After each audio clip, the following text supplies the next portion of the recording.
ஆகாய தீர்க்கதரிசன புஸ்தகம் 2வது அதிகாரம் 4-5 ஆகிய வசனங்கள். நீங்கள் திடன் கொள்ளுங்கள், வேலையை நடத்துங்கள் என்று கர்த்தர் சொல்லுகிறார். நான் உங்களுடனே இருக்கிறேன் என்று சேனைகளின் கர்த்தர் சொல்லுகிறார். என் ஆவியானவரும் உங்கள் நடுவில் நிலை கொண்டிருப்பார், பயப்படாதேயுங்கள். வாக்குத்தத்த பகுதியை மட்டும் நான் வாசிச்சிருக்கிறேன். நீங்கள் திடன் கொள்ளுங்கள், அந்த வார்த்தை திரும்ப திரும்ப அழுத்தி சொல்லப்பட்டிருக்கிறது. வேலையை நடத்துங்கள், நான் உங்களுடன் இருக்கிறேன், ஆவியானவர் உங்கள் நடுவில் இருப்பார், பயப்படாதேயுங்கள் என்று நம்மை பலப்படுத்துகிற வார்த்தையை இந்த மாதம் முழுவதும் கர்த்தர் கொடுத்திருக்கிறார். அப்போது மாதம் முழுவதும் கொடுக்கப்பட்டிருக்கிற வார்த்தையில் உண்மையாகவே நான் ஒரு திடப்படுத்தப்பட்டிருக்கிறேன், பலப்படுத்தப்பட்டிருக்கிறேன்னு சொல்கிறவங்க ஒரு அல்லேலூயா சொல்லுங்களேன். அல்லேலூயா. ஆமாம், எனக்காக சொல்லாதீங்க. இந்த வார்த்தைகள் உங்களுக்குள்ளே ஒரு மரத்துக்கு உரம் போடுவாங்க. அந்த உரம் போடும் பொழுது அந்த உரம் தனியாக கிடக்கும், மரம் தனியாக இருக்கிறது மாதிரி இருக்கும். ஆனால் அது நிலத்துக்குள்ளே போய் அது மக்கி அதனுடைய வேர்களுக்குள்ளே போய் சேரும் பொழுது, அதாவது இப்படி போகிறது, அது வேலை செய்கிறதெல்லாம் கண்ணுக்கு தெரியாது. ஆனால் சில காலம் கழித்து அந்த மரம் செழித்து நிற்கிறதை நீங்கள் பார்ப்பீங்க. அல்லேலூயா. அதே போல் ஒரு மரத்தில் பூச்சி புழு வந்துருச்சுன்னு சொன்னால் வேப்பம் புண்ணாக்கு எடுத்து அதை உடச்சி வேருக்கு அடியில் என்ன செய்வாங்க, புதைப்பாங்க. புதைச்சி தண்ணி ஊற்ற ஊற்ற அந்த கசப்பு தன்மை அந்த வேர்களுக்குள்ளே இறங்கி அது இலைகளுக்குள்ளே போய் அங்கே இருக்கிற பூச்சிகளை என்ன செய்யுது, அது அழிக்கக்கூடியதாக இருக்கிறது. அப்போது இது எல்லாம் கண்ணுக்கு தெரியலைன்னா கூட அதை ஏற்றுக்கொள்ளக்கூடிய அல்லது அந்த இப்போ உதாரணத்துக்கு மரத்து வேரில் சுற்றி மண்ணை தோண்டி எடுத்துட்டு காங்கிரீட் போட்டு அந்த காங்கிரீட்டுக்கு மேலே நீங்கள் என்ன புண்ணாக்கு போட்டாலும் அது என்ன செய்யாது, வேலை செய்யாது. அப்போ போடப்படுகிற அந்த உரம் அல்லது அதனுடைய அந்த மருத்துவ காரியங்களுக்கு அதை உள்ளே ஏற்றுக்கொள்ளக்கூடிய நல்ல நிலமாக நம்முடைய இருதயம் இருக்குமானால் நம்முடைய வாழ்க்கை செழித்து நிற்கும். அல்லேலூயா. அதை அங்கீகரித்து கொள்ளக்கூடிய இருதயம், அதை தான் ஆண்டவர் நல்ல நிலத்தில் விழுந்த விதை அது 30, 60, 100 பலன் கொடுத்தது அப்படின்னு ஆண்டவர் சொல்கிறார். அப்போ நம்முடைய இருதயம் இப்போ வேப்ப முன்னாக்க போட்டால் கசப்பாக தான் இருக்கும். ஆனால் அந்த மரம் ஆரோக்கியம் அடையும் பொழுது தான் அது தெரியும், இல்லையா? அதே போல் தான் நம்முடைய வாழ்க்கையில் ஆரோக்கியம் அடைவதற்கு ஆண்டவர் வார்த்தைகளை கொடுக்கிறார். அந்த வார்த்தைகளை நாம் அதை ஜீரணிக்கக்கூடிய சக்தி நமக்கு இருக்கணும், அல்லது அதை ஏற்றுக்கொள்ளுகிற மனப்பக்குவம் இருக்கணும். நான் முதல் ஆராதனையிலே சொன்னேன், ஆலோசனைகள் நமக்கு வரும் பொழுது சில நேரங்களில் அன்பான ஆலோசனைகளாக இருக்கும், சில நேரத்தில் கடினமான ஆலோசனைகளாக இருக்கும். ஆமென். அன்பாக ஆலோசனை கொடுத்தாலும் ஆண்டவர் கடினமான ஆலோசனை கொடுத்தாலும் நம்முடைய நன்மைக்காக கொடுக்கிறார் என்பது தான் உண்மை. நான் முதல்ல சொன்ன மாதிரி ஆண்டவர் உரமும் போடுவார், வேப்ப முன்னாக்கும் வைப்பார். அல்லேலூயா. ஆமாம், ஒன்று நீ வளரணும், இன்னொன்று ஆரோக்கியமாக வளரணும். இந்த 2 காரியத்துக்காக தேவன் வார்த்தைகளை கொடுக்கும்போது நம்முடைய தவறுகள் சுட்டி காண்பிக்கப்படும் பொழுது அதை ஏற்றுக்கொள்ளுகிற மனப்பக்குவம் நமக்கு இருக்கணும். நீங்கள் ஒரு தீர்மானத்தை எடுத்துக்கொள்ளுங்க. யார் உங்களுடைய குறைகளை சுட்டி காண்பித்தாலும் ஆமாம் கரெக்டு தான், நான் அப்படி செஞ்சுருக்கக்கூடாது அப்படின்னு சொல்லி பழகுங்க. அதுக்கு ஒரு சாக்கு போக்க சொல்லி என்ன செய்யாதீங்க, பழகாதீங்க. அல்லது அதை நியாயப்படுத்தியும் பழகாதீங்க. நான் எப்போவுமே சொல்லுவேன், நீங்கள் அந்த தவறை நியாயப்படுத்துகிற வரைக்கும் நீங்கள் திருந்தவே முடியாது. என்ன ராமன் சொல்ல மாட்டேங்கிறீங்க? அல்லேலூயா. ஆமாம். அதாவது குற்றம் சொல்லும்போது சில பேர் சொல்லுவாங்க, இவங்களுக்கு உள்ள குற்றம் கண்டுபிடிக்கிற ஆவி இருக்குது. அவங்களாவது குற்றத்தை கண்டுபிடிச்சு சொல்கிறாங்களே, அதுக்காக சந்தோஷப்படுங்க. சில பேர் எரிச்சலில் பொறாமையில் சொல்லுவாங்க, அது வேறு விஷயம். யார் நம்மளை குற்றப்படுத்துகிறாங்கங்கிறது முக்கியமான ஒரு விஷயம். யார் குற்றப்படுத்தினாலும் அவர்கள் குற்றப்படுத்துகிறதுல நியாயம் இருக்குதான்னு பாருங்கள். சில நேரங்களில் சத்துருக்களை வச்சே நம்ம குற்றப்படுத்துவார். என்ன பெருசாக சொன்னியே, இன்னைக்கு இப்படி பண்ணிட்டியே அப்படின்னு சொன்னாங்கன்னா அப்போ நம்ம அப்படி பண்ணியிருக்கலாமான்னு நம்ம யோசிக்கணும். வார்த்தைகள் வரும் பொழுது அந்த வார்த்தைகள் என்னை எச்சரிக்கிற வார்த்தைகள் வந்தாலும் அது கரெக்டு தான், ஆனால் கூட இவங்க எனக்கு சொல்லக்கூடாது, ஏன்? யாரை வைத்து வேண்டுமானாலும் தேவன் நமக்கு சொல்லுவார். அல்லேலூயா. அப்போது அதாவது பைபிளில் நீங்கள் பார்த்தீங்கன்னா அந்த வேதபாரகரும் பரிசேயரும் பண்ண அக்கிரமமும் அநியாயமும் இருந்தாலும் ஆண்டவர் ஒரு வார்த்தை சொன்னார், அவர்கள் சொல்லுகிறபடியெல்லாம் செய்யுங்கள், அவர்கள் செய்கையின்படி செய்யாதபடி எச்சரிக்கையாக இருங்கள்னாரு. அப்படின்னா என்ன அர்த்தம்? அவன் நல்லா தான் பேசுகிறான், பேசுகிறதுலாம் அறிவாளியாக தான் பேசுகிறான், சொல்ல வேண்டிய ஆலோசனை தான் சொல்கிறான், பைபிளில் இருந்து தான் சொல்கிறான். ஆனால் அவன் வாழ்க்கை தான் சரியில்லை. அப்போ அவன் சொல்லுகிறபடியெல்லாம் செய்யுங்க. ஏன்னா அவன் சொல்கிறது பைபிளில் இருந்து தான் சொல்லிகிட்டு இருக்கிறான். அப்போது சொன்ன ஆள் கெட்டவன் தான், சொல்லப்பட்ட வார்த்தை நல்லது. ஆமென். அப்போ இதையெல்லாம் நாம் புரிந்து கொண்டு வருகிற எந்த ஒரு ஆலோசனைகளும் அந்த ஆலோசனைகளாக இருந்தாலும் சரி, அல்லது தவறுகளை சுட்டி காண்பிக்கிற காரியமாக இருந்தாலும் ஏற்றுக்கொள்ளுகிற இருதயம் நமக்கு இருக்கணும். ஆமென். அந்த ஏற்றுக்கொள்ளுகிற இருதயம் இருந்தால் நாம் ஆரோக்கியம் அடைந்து கொண்டே இருப்போம். நான் அடிக்கடி சொல்லுகிற ஒரு என்னுடைய வாழ்க்கையின் மந்திரம், உன்னை கண்டிக்கிறதுக்கு ஆள் இருக்கிற வரைக்கும் கர்த்தர் உன்னை நேசிக்கிறார் என்று அர்த்தம். உன்னை யாருமே கண்டிக்கலைன்னு சொன்னால் கர்த்தர் உன்னை கைவிட்டார் என்று அர்த்தம். ஆமென். அப்போ கண்டிக்கப்படுகிற வார்த்தைகள் வரும்போதெல்லாம் உங்களை அப்படியே ஒன்று ஒன்றா உங்களை சீர்படுத்திக்கிட்டே வந்துட்டீங்க அப்படின்னு சொன்னால் அப்படியே நாளாக நாளாக உங்களுக்கு மகிமையின் மேல் மகிமை உங்களுடைய வாழ்க்கையில் நீங்கள் அதிகரிக்கிறத பார்க்க முடியும். குற்றம் சொல்லுகிறவர்கள் சின்னவங்களாக இருந்தாலும் சரி, பெரியவங்களாக இருந்தாலும் சரி, உன் வாழ்க்கையின் தவறுகள் கண்டிக்கப்படும் பொழுது, ஆமாம் நான் இப்படி செஞ்சுருக்கக்கூடாது. வேதம் சொல்லுகிறது, தன் பாவங்களை மறைக்கிறவன். அப்போது அறிக்கை செஞ்சு அதை விட்டுறணும். சரி, ஆமாம் நான் முட்டாள்தனமாக பண்ணிட்டேன். இப்போது நான் சின்ன வயசில் என்னுடைய தாய் தகப்பன், எங்கள் அப்பாவும் அம்மாவும் சண்டை போட்டு நான் பார்த்தது கிடையாது. ஏதோ ஒரு சில வார்த்தைகள் வருமே தவிர அவ்வளோதான்.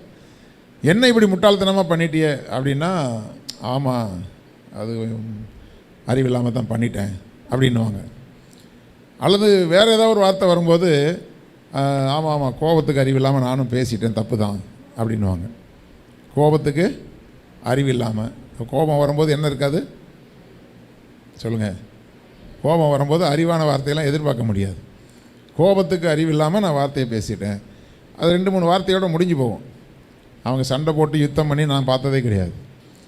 அப்போது அந்த விட்டு கொடுக்குற தன்மைகள் நம்முடைய வாழ்க்கையில் வந்துருச்சுனாவே, நம்முடைய தவறுகளை சீர்படுத்துகிற ஒரு தன்மை நமக்குள்ளே வந்துட்டாவே, நம்ம நாளுக்கு நாள் பலத்தின் மேல் பலனடைந்து அவர்கள் சீயோனிலே தேவ சந்நிதியில் வந்து காணப்படுவார்கள். அந்த பலன் அடைகிறதற்கு கர்த்தர் வார்த்தையை கொடுக்கிறார். அப்போ இந்த வார்த்தைகளிலே நாம் என்ன செய்யணும்? எதிலெல்லாம் நம்ம திடன் கொண்டு வேலையை நடத்தணும், நம்ம எதிலெல்லாம் நம்ம இன்னும் டெவலப் பண்ணணும் அப்படிங்கிறத நான் போன வாரம் சொன்னேன். இந்த செல்ஃபோனில் அடிக்ட் ஆகி இருக்கிறவங்களுக்கு அடுத்த கட்டத்தை சிந்திக்க விடாது. புரியுதா? காலையில் எந்திரிச்சோடனே அதை தான் அப்படியே கண்ணை மூடிட்டே தடவி ஆண்டவர் சொன்னார், அவருடைய சாயலில் விழிக்க சொன்னார். நாம் செல்ஃபோனுடைய சாயலில் தான் விழிக்கிறோம். காலையில் எந்திரிச்ச உடனே நம்முடைய கண் பார்வை மங்கலாக தான் இருக்கும். அதுலேயும் இந்த ரேடியேஷன் அப்படி பார்த்துட்டிங்கன்னா ஒரு ஃப்ளாஷ் அடித்து ஒரு நாளைக்குரிய பவரை குறைச்சிரும் அட்லீஸ்ட். சரியா? கடந்த நாட்களில் ஒருத்தருக்கு கண் டெஸ்ட் பண்ணாங்க. நாங்கள் சொல்லிக்கிட்டே இருந்தோம், ரொம்ப ஓவராக செல்ஃபோன் பார்க்குறீங்க, உங்களுக்கு கண் பிரச்சனை ஆகிட போகுதுன்னு சொன்னோம். இல்லை இல்லை அதெல்லாம் ஒன்றும் இல்லைன்னுட்டே இருந்தார். கடைசியில் போய் டெஸ்ட் பண்ணி பார்த்தா அவங்க சொல்கிறாங்க, உங்கள் கண் ரொம்ப படுமோசமான கண்டிஷனில் இருக்குது, இமிடியேட்டாக நீங்கள் வந்து ஸ்பெக்ஸு கண்ணாடி போட்டு ஆகணும், இனி செல்ஃபோனை நீங்கள் பார்த்தீங்கன்னா உங்கள் பார்வை மங்கி போயிடும் அப்படின்னு சொல்லிட்டாங்க. நாங்கள் சொன்னால் கேட்க மாட்டேங்கிறாங்க, டாக்டர் சொன்னால் கேட்குறாங்க. அல்லேலூயா. அந்த நிலைமைக்கு ஏன் நம்ம போகணும்னு சொல்கிறேன். அதாவது இப்போ வாலிப பிள்ளைகளுக்கெல்லாம் கண் இப்போ நல்லா இருக்குது, கர்த்தருக்கு ஸ்தோத்திரம். இப்போ நாங்கள்லாம் இப்போ கண்ணாடியை போட்டுட்டு அப்புறம் கொஞ்ச நாள் கழித்து இந்த பவர் மாறுது, திருப்பி கண்ணாடியை மாற்றணும், திருப்பி மாறணும், பெரிய சோடா பொட்டியாக மாறும். புரியுதா? நம்மக்கிட்ட இருக்கிற எந்த ஒரு காரியத்தையும் நீங்கள் அதை போற்றி பாதுகாப்பீங்கன்னா அது என்றைக்கு, அதாவது ஜாக்கிரதை உள்ள உடைய பொருள் அருமையானது. இப்போ எனக்கெல்லாம் நிர்பந்தம், நான் எடிட்டிங்கில் மாட்டிக்கிட்டேன், ஃபுல்லாக நம்ம டிஸ்பிளேயை பார்த்து ஆகணும், ராத்திரி பகலாக வேலை செஞ்சாகணும். அந்த மாதிரியான ஒரு சூழ்நிலையில் எனக்கு கண் பார்வை கொஞ்சம் மங்கிருச்சு. ஆனாலும் அதை கூட நான் தவிர்த்திருக்கலாமோ என்று நான் இப்போ யோசிக்கிறேன். அதை கூட நான் வேறு விதமாக அதை ஏதாவது நான் பண்ணியிருக்கலாம் அப்படின்னு சொல்லி. ஏன்னா சாதாரணமாக செல்ஃபோனில் கூட நீங்கள் பவர் குறைச்சி வச்சு பார்த்துக்கலாம். ஆனால் நாங்கள் பண்ணது வீடியோ எடிட்டிங்கிறதுனால வீடியோ எடிட்டிங்கில் நார்மல் கலர், நார்மல் பிரைட்னஸ் வச்சா தான் அந்த ரியல் கலர் தெரியும். அப்போ அந்த ரியல் கலருக்கு ஒன்று ரேடியேஷன் கிளாஸ் போட்டிருக்கணும், ஏதோ ஒன்று ஒரு சேஃப்டியாக நான் ஏதோ ஒன்று பண்ணியிருக்கணும், அதை எதுவும் பண்ணலை. சிஸ்டத்தில் வேலை செய்கிறவங்க தயவு செஞ்சு அப்படி ஏதாவது ரேடியேஷன் கிளாஸ் வாங்கி கண்ணில் மாட்டுங்க, இல்லைன்னா டிஸ்பிளேயில் மாட்டுங்க. எதையோ ஒன்று பண்ணி கண்ணை பாதுகாத்து கொள்ளுங்க. கண் இல்லைன்னா தடவி திரிகிற அனுபவம் வந்துடக்கூடாது. சரி, இதெல்லாம் சொல்லப்படுகிற ஆலோசனைகள். இந்த ஆலோசனைகளுக்கு கீழ்ப்படியும் பொழுது கர்த்தர் நம்ம என்ன செய்கிறாரு? நம்மை உயர்த்தி ஆசீர்வதிக்கிறவராக இருக்கிறார். இங்கே திடன் கொண்டு நம் வேலையை நடப்பிக்கும்படி ஆண்டவர் சொல்லியிருக்கிற ஒரு வார்த்தை என்னென்னா, நீங்களோ உங்கள் கைகளை நெகிழ விடாமல் திடன் கொள்ளுங்கள், உங்களுடைய கிரியைகளுக்கு பலன் உண்டு என்று ஆசா சொன்ன அந்த வார்த்தையை குறித்து போன வாரத்தில் பார்த்தோம். 2 நாளாகமும் 15வது அதிகாரம் 7வது வசனத்தில் இந்த வார்த்தைகள் இருக்கிறது. 2 நாளாகமும் 15:7. அப்போது கைகளை நெகிழ விடாமல் திடன் கொள்ளுங்கள்னு போது என்ன நடந்திருந்ததுன்னு சொன்னால், ஆசாவுடைய நாட்களுக்கு முந்தின நாட்களில் ஆகாஸ் என்கிற ராஜா என்று நினைக்கிறேன்,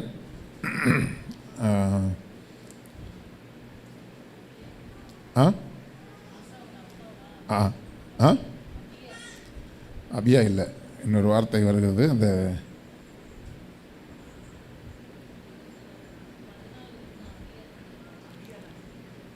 14 இல்லை, அவங்க அப்பா அபியா தான், அதெல்லாம் இல்லைன்னு சொல்ல. இன்னொரு ராஜா, தகர்த்து போட்ட ஒரு ராஜாவுடைய பேர் வரும், நான் சொல்கிறேன் உங்களுக்கு. அந்த நாட்களில் இருந்தே தேவனுடைய பலிபீடம் தகர்த்துப்பட்டு போன சூழ்நிலை எல்லையும் ஆலயத்தை அலங்கோலமாக்கி பலிபீடத்தை தகர்த்து போட்டு பல விதத்தில் அங்கே தேவனுடைய ஆலயம் எண்ணமற்று போயிடுச்சு. அப்போது தேவனுடைய, நான் உங்களுக்கு சொல்கிறேன், 2 ஆலயங்கள் நமக்கு உண்டு. ஒன்று கைகளினால் கட்டப்பட்ட ஆலயம், சரியா? இது நாம் கூடி ஆராதிக்கிறதுக்கு. நீங்களே தேவனுடைய ஆலயம், அதில் எப்பொழுதும் தேவன் வாசம் பண்ணுகிறார், சரியா?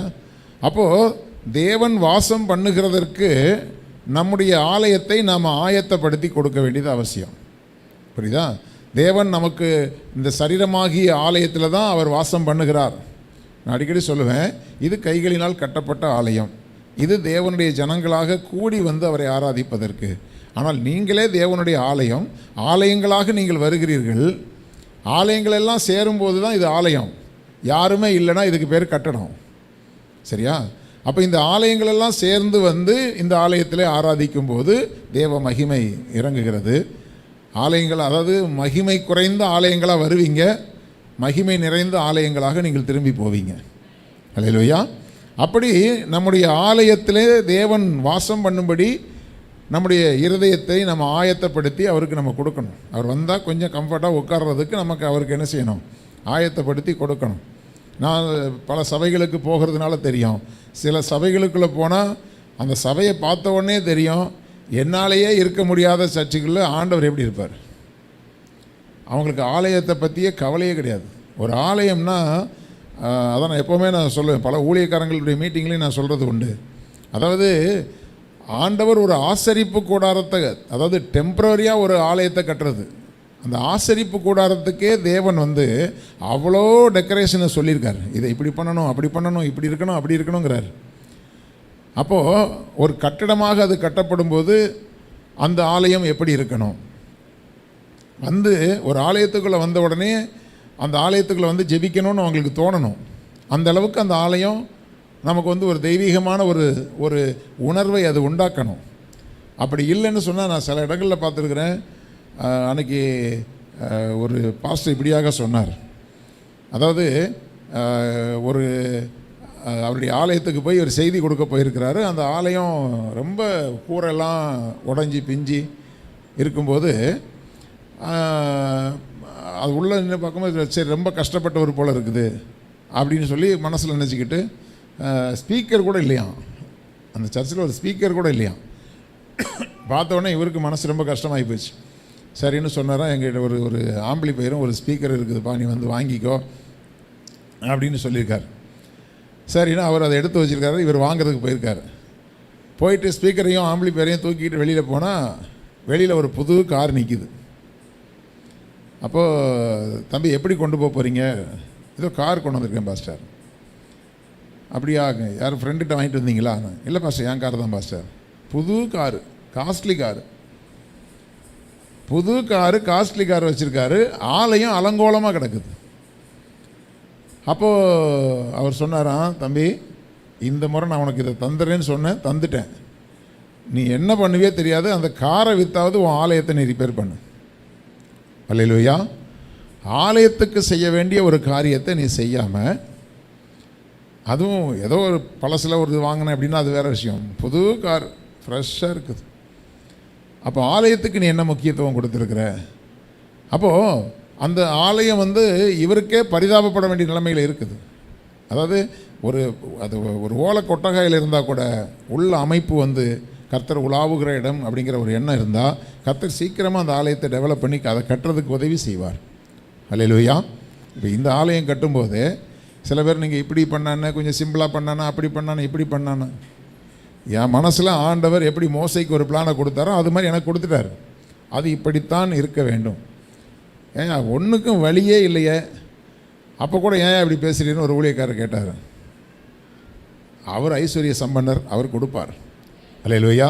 நான் ஏற்கனவே உங்களுக்கு சாட்சி சொல்லியிருக்கேன், எல்லா ஃபேனும் ஒரே ஃபேனாக ஒரே கலரில் ஓடணும். அவர் சொன்னார், ஒன்றுக்கும் வழி இல்லைனாலும் வக்கனையாக மட்டும் பேசுகிறீங்கயா அப்படின்னார். நாளைக்கு பிரதிஷ்டை, இன்றைக்கி ஃபேன் இல்லை. உங்களுக்கு பழைய ஆளுங்களுக்கு தெரியும், மே மாதம் 4ஆம் தேதி நம்ம ஆலய பிரதிஷ்டை. மே மாதம் எப்படி இருக்கும்? ஒரு ஃபேன் கூட கிடையாது. பார்த்தா அடுத்த நாள் ஒரு சின்ன சம்பவம் நடந்துச்சு. அதுக்குள்ளே ஊரில் இருந்து எங்கள் மச்சான் அந்த டைம் பார்த்து ஃபோன் பண்ணார். அப்போ என்னடா எங்கே போயிட்டுருக்கிறேன், நான் ஏதாவது ஃபேன் வாடகைக்கு எடுக்கலாமான்னு வச்சுருக்கேன். ஏன்னா அதுக்கு முன்னாடி நிறைய பேர் சொன்னாங்க என்கிட்ட, நான் ஒரு ஃபேன் வாங்கி கொடுத்துறேன், நான் ஒரு ஃபேன் வாங்கி கொடுத்துறேன். யாருமே ஃபேன் வாங்கி தர வேண்டாம், ஃபேனுக்கு காசை மட்டும் கொடுங்க. ஏன்னா நீங்கள் பச்சை கலரில் வாங்குவீங்க, ஒருத்தர் ஊதா கலரில் வாங்குவார், ஒருத்தர் சிவப்பு கலரில் வாங்குவார். இங்கே கலர் கலராக தொங்கிட்டு இருக்கிறதுக்கு அது ஆலயத்துக்கு அது சரியாக வராது. வைராக்கியமாக இருந்தேன். திடீர்னு ஃபோன் பண்ணாங்க. அப்போ இந்த மாதிரி சரி ஒரு நாளைக்காக வாடகைக்கு எடுத்துருவோம், பிரதிஷ்டை அன்னைக்கு ஒரு ஃபேன், இந்த ராட்சச ஃபேன் இருக்கு இல்லையா, அது வாடகைக்கு எடுக்கலான்னா எனக்கு மனசு இல்லை. ஏன்னா பிள்ளைங்க ஏதாவது கையை விட்டுச்சுன்னா கையை கட் பண்ணிடும். அது மோசமான ஃபேன். அது ஒரு சர்ச்சில் அந்த சம்பவத்தை கண்கூட நான் பார்த்தேன். ஒரு குழந்தைக்கு கை கட்டாயிடுச்சு. அது யாராவது பிள்ளைங்க கையை விட்டால் என்ன பண்ணுறது? அப்படியே போகும்போது ஃபோன் பண்ணார், விஷயத்த சொன்னேன், இந்த மாதிரி இருக்குது, அதனால் ஃபேன் வாடகைக்கு எடுக்க போகிறேன். அப்போ அவர் சொன்னார், நான் ஒரு 2 ஃபேன் வாங்கி கொடுத்துறேன்னாரு. நீங்கள் ஃபேன்லாம் வாங்கி, அப்போ கூட ஃபேன்லாம் வாங்கி கொடுக்க வேண்டாம், காசை மட்டும் அனுப்புங்க. ஆனால் வாங்கி தரேன்னு சொன்ன ஒருத்தர் கூட காசு அனுப்பலை, காசு கொடுக்கல. அப்போ அவர் சொன்னார், சரி மாப்பிள்ளை நான் கேட்குறேன் அப்படின்னு சொல்லிவிட்டு 1 மணி நேரம் கழித்து ஃபோன் பண்ணார். மாப்பிள்ளை 11 ஃபேன் ரெடி, நாளைக்கு காலையிலே கொண்டு வந்து இறக்கிடுறேன். நீ கேட்ட மாதிரியே கிராம்டன் தானே, கிராம்டன் கம்பெனியில் ஹை ஸ்பீடு ஃபேனு ப்ரௌன் கலரில் வந்து காலையில் இறங்கிடுனாரு. அதே போல் வந்து இறங்கிச்சு. கிட்டத்தட்ட ஒரு 2 மணி நேரத்துக்குள்ளே பசங்களை வச்சு கடன்னு தூக்கி மாட்டியாச்சு. சாயந்தரம் ஆரதி பிரதிஷ்டைக்கு நடந்துகிட்ருக்கு. அவர் பாதியில் தான் அந்த பாஸ்டர் வந்தார். வந்து பார்த்துட்டு இப்படியே பார்த்தாரு, என்னையா நடந்துச்சு இந்த ஆளுக்கு. அல்லேலூயா. ஆமாம், அதாவது நம்ம விருப்பம், அதாவது தாவீதுடைய விருப்பத்தை பாருங்கள். நான் மச்சிப்பாவனை வீட்டில் இருக்கேன், தேவனுடைய பெட்டி கூடாரத்தில் இருக்குது, எப்படியாகிலும் ஆண்டவருக்கு ஒரு ஆலயத்தை கட்டணும். அவன் தன்னுடைய வசதியை அவன் சொகுசு அனுபவிக்கணும்னு நினைக்கல. ஆலயத்தை விட நான் நல்லா இருக்கிறேன், அப்போ என்னை விட ஆலயம் நல்லா இருக்கணும். அந்த ஆசை தான் இன்றைக்கி ஒவ்வொரு பிரசங்கத்துலேயும் 10 வாட்டியாவது தாவீது வந்துட்டு போயிடுறாரு. கர்த்தர் அவனுடைய பேரை அப்படி பெருமைப்படுத்தி வச்சிருக்கிறார். அல்லேலூயா. அதுதான் தேவனுடைய விருப்பம். அப்போது கர்த்தருடைய பிள்ளைகளை அந்த ஆலயத்தை அவர்கள் சீரழித்து போட்டிருந்தாங்க. இப்போது ஆசாவுக்கு இந்த வார்த்தைகள், தேவனுடைய வார்த்தை வந்த உடனே அவன் சொல்கிறாங்க, அங்கே தீர்க்கதரிசி சொல்கிறாரு, நீங்கள் திடன் கொண்டு வேலையை நடத்துங்கள்னு சொன்ன உடனே, சார் நீங்களோ உங்கள் கைகளை நெகிழ விடாமல் திடன் கொள்ளுங்கள், உங்கள் கிரியைக்கு பலன் உண்டுன்னு சொன்ன உடனே கிரியை செய்ய ஆரம்பிக்கிறாங்க. அப்போ திடன் கொள்ள சொல்லியாச்சு, அதற்கு திடன் கொண்டு கர்த்தர் அடுத்து, அப்போது ரெடியாயிரு அப்படின்னா என்ன அர்த்தம்? உனக்கு நான் ஏதோ ஒன்று கொடுக்க போகிறேன்னு அர்த்தம், உனக்கு ஏதோ ஒன்று செய்ய போகிறேன்னு அர்த்தம். தைரியமாக இரு அப்படின்னு மனுஷன் சொன்னால் வார்த்தைக்காக சொல்லுவான். கர்த்தர் சொன்னால் உனக்கு ஒரு அற்புதத்தை செய்ய போகிறாருன்னு அர்த்தம். அப்போ அற்புதம் செய்ய போகிறாருன்னா அவருடைய அற்புதத்துக்கு நம்ம ஆயத்தமாக இருக்கணும். அல்லேலூயா. அப்போ அந்த அற்புதத்துக்கு ஆயத்தப்படுத்துகிற என்ன விஷயமோ, ஆண்டவர் என் அருகில் வந்து எனக்கு ஒரு உதவி செய்ய வேண்டுமானால் நான் ஆலயத்தை செப்பனிட வேண்டும், பலிபீடத்தை செப்பனிட வேண்டும். ஆண்டவர் வந்து பிரசன்னராகி என்னுடைய வாழ்க்கையில் கிரியை செய்வதற்கு என் வாழ்க்கை தடையாக இருக்கக்கூடாது. உடனே ஆசா என்ன பண்ணால், இந்த வார்த்தையை கேட்ட உடனே 8வது வசனம் கேட்டபோது அவன் திடன் கொண்டு அருவருப்புகளை எல்லாத்தையும் அகற்றி போட்டான். இது நம்ம போன வாரத்தில் கடைசியாக நம்ம பார்த்த காரியம். அதெல்லாம் அகற்றி போட்டு பலிபீடத்தை புதுப்பித்தான் அப்படின்னு பார்க்குறோம். ஏன்னா பலிபீடம் மிக முக்கியமானது. ஏன்னா பலிபீடம் என்பது பலி செலுத்துகிற அந்த ஸ்தானம். அது எதை குறிக்கிறது என்று சொன்னால், நம்முடைய தேவனோடு கூட நாம் உறவாடுகிற ஒரு அனுபவம் உள்ள ஒரு ஜெப வாழ்க்கையை குறிக்கக்கூடியது. அந்த ஜெப வாழ்க்கையை நாம் புதுப்பிக்க வேண்டும். அவரோடு கூட உறவாடுவதை நாம் புதுப்பிக்க வேண்டும். பலி செலுத்துதல் என்றால் தேவனுடைய நாமத்தை பாட்டினால் துதித்து அவரை ஸ்தோத்திரத்தினால் மகிமைப்படுத்துவேன். அதுக்கு எதை ஒப்பிட்டு சொல்கிறான்? கொம்பும் விரிகுளம்பும் உள்ள காளை எருதை பார்க்கிலும் இதுவே கர்த்தருக்கு பிரியமாக இருக்கும். அப்போது அந்த நாட்களில் காளையை பலி செலுத்தினாங்க, ஆடுகளை பலி செலுத்தினாங்க, புறாக்களை பலி செலுத்தினாங்க. அந்த காளை எருது வந்து கொம்பு இருக்கணும், விரிகுளம்பு இருக்கணும், குழம்பு விரிஞ்சிருக்கணும், குழம்பு சேர்ந்து இருக்கக்கூடாது. விரிகுளம்பு உள்ள காளை எருது. அதாவது ஒரு பலி செலுத்துறதுக்கு கூட பாருங்களேன், ஆண்டவர் ஒரு குருடான பலியை செலுத்தக்கூடாது. ஒரு ஆடு குருடாக இருந்தால் அதை பலி செலுத்தக்கூடாது. ஆசாரியன் வந்து சோதித்து பார்க்கும்போது பழுதற்ற பலியாக இருக்கணும். நம்ம என்ன யோசிப்போம்? அதான் பாஸ்டர் ரத்னபால் சொல்லுவார், சரி ஆண்டவருக்கு தானே போடுறோம், நம்ம வீட்டில் உள்ள கிழிஞ்ச நோட்டெல்லாம் கொண்டு போடுவோம். அல்லேலூயா. அவர் சொல்லுவார், சம்பளம் வந்த உடனே தசமபாகம் எடுத்து வைக்கிறியா, புது நோட்டெல்லாம் எடுத்து இங்கே போட்டணும். அல்லேலூயா. கர்த்தருக்கு செலுத்துறது பழுதுள்ளதை செலுத்தக்கூடாது. என் மக கல்யாணத்துக்கு ஒருத்தர்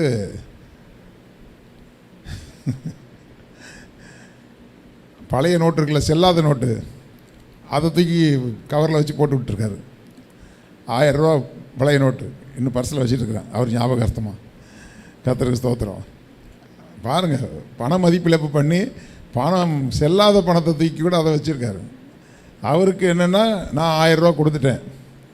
ஏன்னா அப்படி பணமாக இருந்தால் 5000 ரூபா கூட கொடுக்கலாம்ல, அது யாருக்கும் யூஸ் ஆகாது. அப்போது பலி செலுத்துகிறதுல வந்து பழுதுள்ள பலி செலுத்தக்கூடாது. ஆசாரியனை வந்து செக் பண்ணி பார்ப்பார், கண்ணு கொஞ்சம் ஒரு மாதிரி இருக்குது, இது ரிஜெக்டடு அப்படின்னு சொல்லுவார்.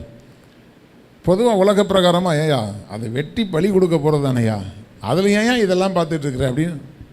கர்த்தருக்குன்னு நீ ஒன்று கொண்டு வந்தால் அதில் பழுது இருக்கக்கூடாது. அல்லேலூயா. ஆமாம். அப்போது எவ்வளவு பார்க்குறாருன்னு யோசிச்சு பாருங்களேன். வெட்டி நெருப்பில் கொளுத்தி சாம்பலாக்க போகிற ஒரு காரியம்தான்.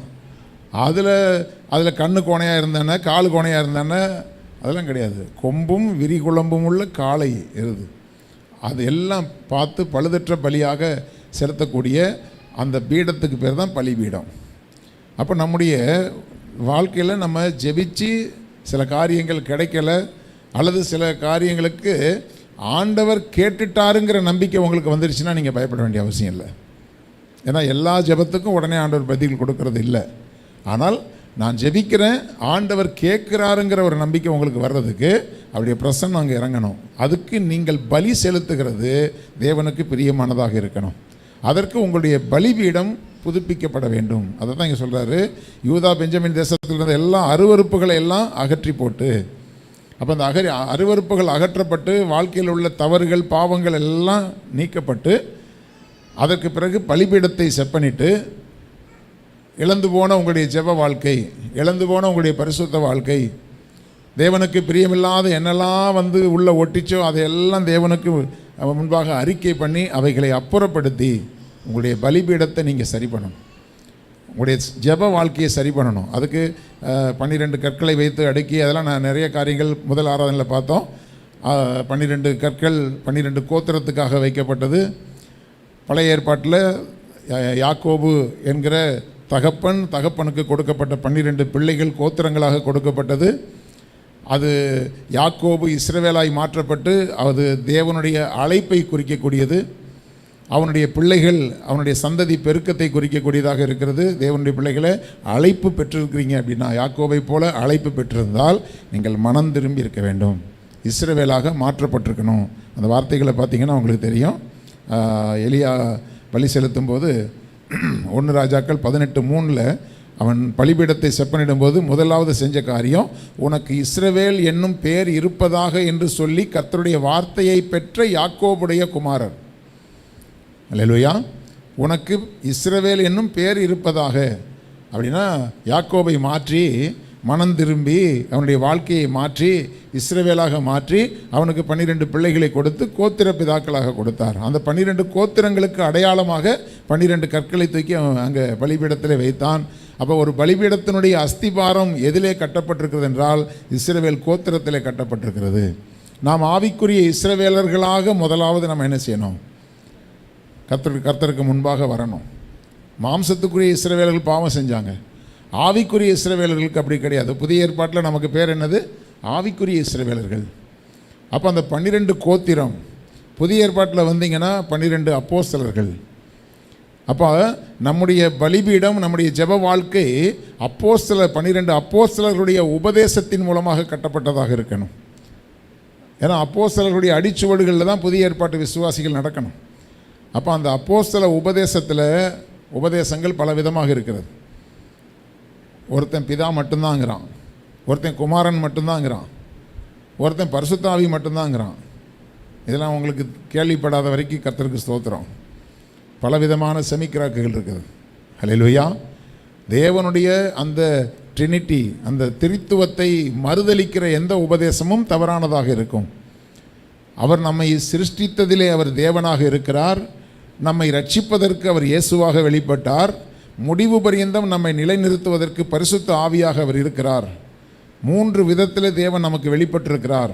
ஆனால் மெய்யான ஒரே தேவன். ஹல்லேலூயா. அப்போ பிதா, குமாரன், பரிசுத்த ஆவி என்கிற அந்த திரித்துவ உபதேசத்திலே நாம் நிலைத்திருக்கக்கூடிய ஒரு ஆவிக்குரிய வாழ்க்கை.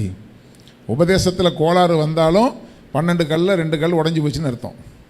அப்போ அந்த அப்போஸ்தல உபதேசத்திலே கட்டப்பட்ட ஒரு வாழ்க்கை. அப்போ உபதேசம் கொடுக்கப்படும் போது அதை ஏற்றுக்கொள்ளுகிற மனப்பக்குவம் உங்களுக்கு இருந்தால் உங்களுடைய பலிபீடத்தில் அப்போஸ்தல உபதேசம் இருக்குதுன்னு அர்த்தம். அப்படி இல்லைன்னா அது தகர்க்கப்பட்ட பலிபீடமாகத்தான் இருக்கும். அப்போ அப்படிப்பட்ட உபதேசத்தில், வேத வசனத்தில் உங்களுடைய வாழ்க்கை கட்டப்பட்டு வசனத்தின் அடிப்படையில் நீங்கள் பலி செலுத்தினீர்களானால் உங்களுடைய பலி அங்கீகரிக்கப்படும். நான் சுருக்கமாக சொல்லிவிட்டு அடுத்த கட்டத்துக்கு கடந்து போகிறேன். அந்த எலியாவுடைய பலிபீடம் செப்பனிடப்பட்டது போல உங்களுடைய ஜெப வாழ்க்கை, உங்களுடைய பரிசுத்த வாழ்க்கையை நீங்கள் தான் ரிப்பேர் பண்ணிக்கணும். எதெல்லாம் அப்புறப்படுத்தணும், எதை சேர்த்து வைக்கணும்னு சொல்லி கர்த்தர் உங்களுக்கு கொடுத்த ஆலோசனையின்படி உங்களுடைய ஆவிக்குரிய வாழ்க்கையை கட்டி எழுப்பிக் கொள்ளுங்கள். அப்பொழுது அந்த பலிபீடத்திலே அக்கினி இறங்கினது என்று சொல்லி பார்க்கிறோம். அப்போது தேவன் என் பலியை அங்கீகரித்தார் என்பதற்கு அது அடையாளம். அதுபோல் தேவனுடைய பிள்ளைகளை, உங்கள் ஜெபத்தை தேவன் அங்கீகரித்தார் என்கிற அளவுக்கு உங்களுடைய ஜெபம் இருக்கணும்னா உங்கள் வாழ்க்கையில் உள்ள அருவருப்புகள் எல்லாம் அப்புறப்படுத்தி பலிபீடத்தை நீங்கள் என்ன செய்யுங்க? புதுப்பிங்க.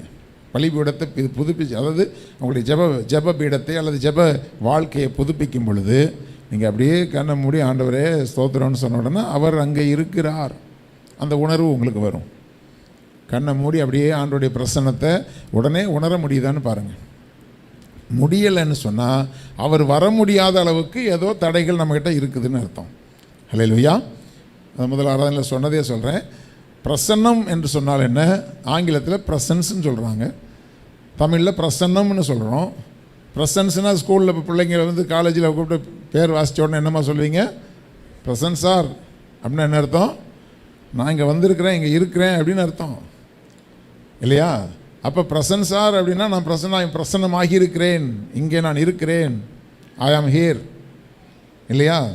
அப்போது நான் இங்கே இருக்கிறேன்னு சொல்கிறது போல் ஆண்டவருடைய பிரசன்னம் இருக்கிறது என்றால் ஆண்டவர் இங்கே இருக்கிறாருன்னு அர்த்தம். அப்போ நீங்கள் ஜெபிக்க உட்காந்துக்கும் போது ஆண்டவர் இங்கே இருக்கிறாருங்கிற உணர்வை உங்களால் ஃபீல் பண்ண முடியுதா?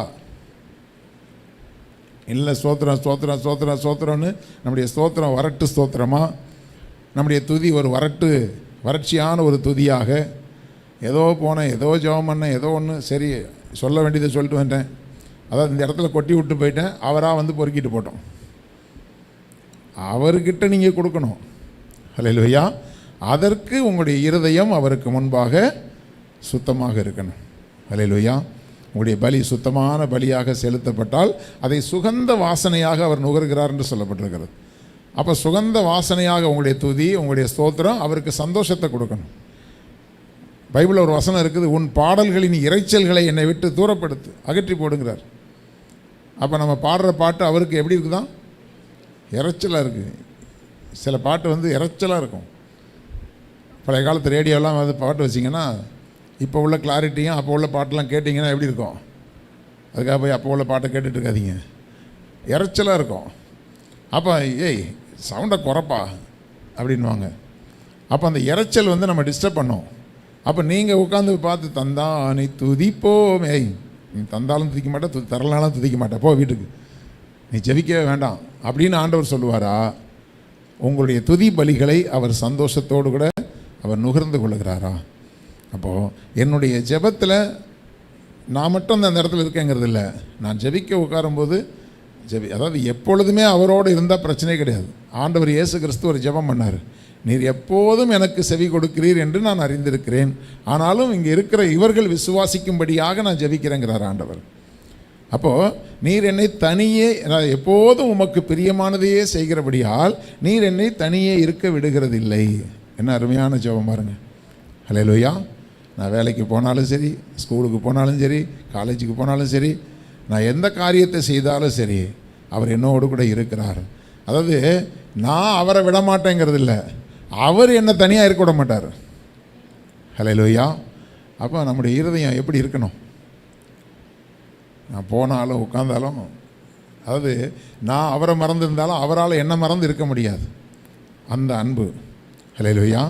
அப்படி அவர் இங்கே இருக்கிறார் என்கிற அந்த ஒரு நிலைக்கு வந்து நம்ம ஜெபிக்கிறவர்களாக இருந்தோமானால் நம்முடைய பலிபீடம் கரெக்டாக இருக்குதுன்னு அர்த்தம்.